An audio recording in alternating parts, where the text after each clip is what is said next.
You were not made to survive love.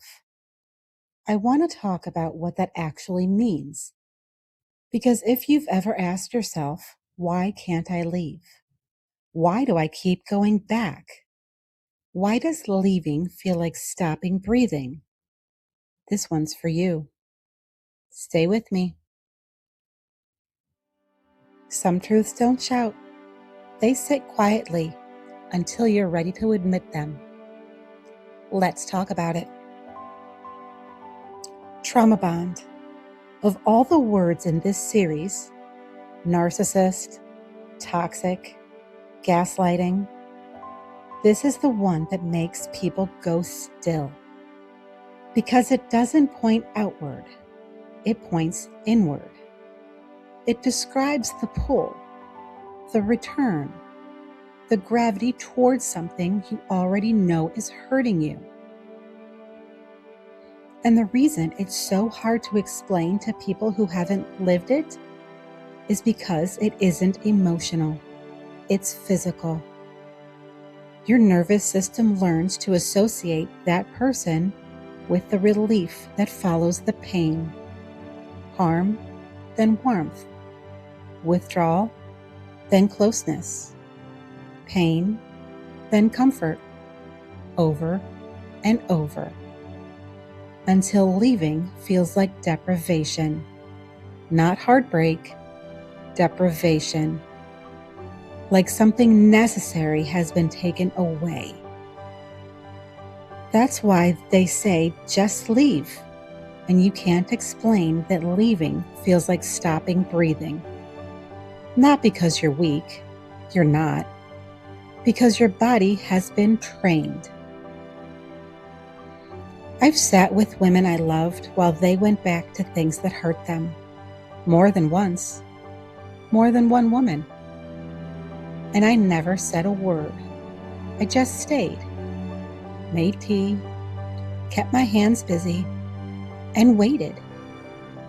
Because you cannot talk someone out of an attachment their nervous system is defending. You can only stay close enough that when they're ready, you're still there. One of them went back 7 times. 7.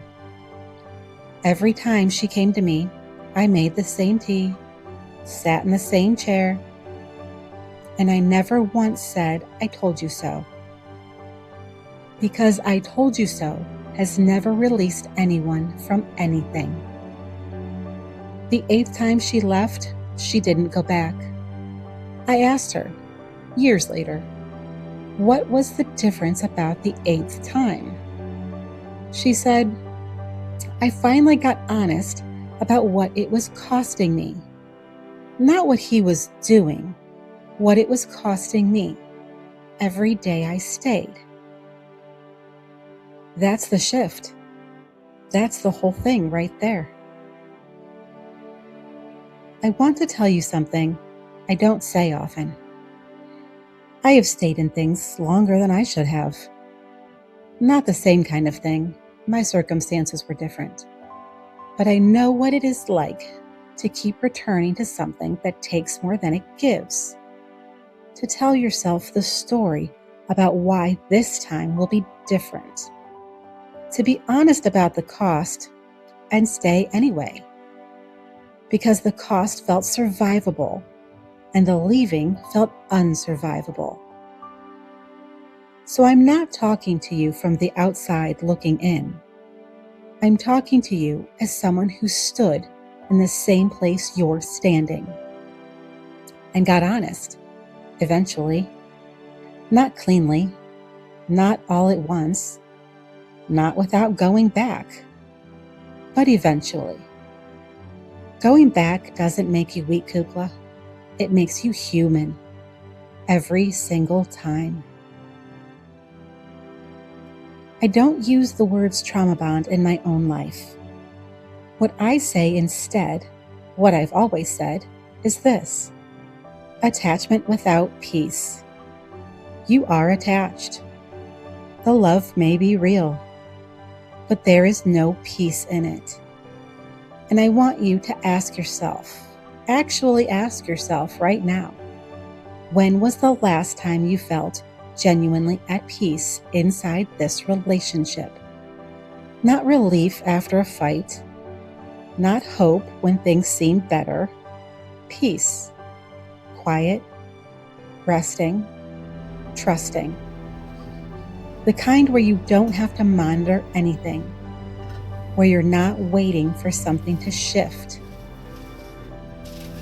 If you can't remember, that's your answer. Not a diagnosis, not a label, just the plain truth of what peace feels like and whether you have it. You were not made to survive love. You were made to live inside it. Not to manage it, not to endure it, not to earn it, or hold it together with both hands while it pulls apart. Attachment without peace is not love. It is the hope of love, the memory of love, the potential of love. But it is not love as it is meant to be lived. And you, Kukla, you were made for the real thing. Before I go, if this video gave you something, subscribe.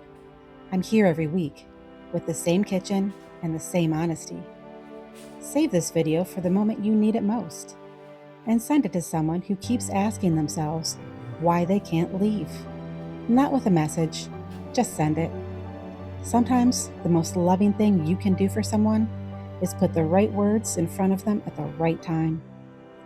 Leave me a comment below. And if something in this video opened a door, I made a journal called Be Honest, Start There. The link is below. That's where everything begins. I'll see you in your second act, Kukla.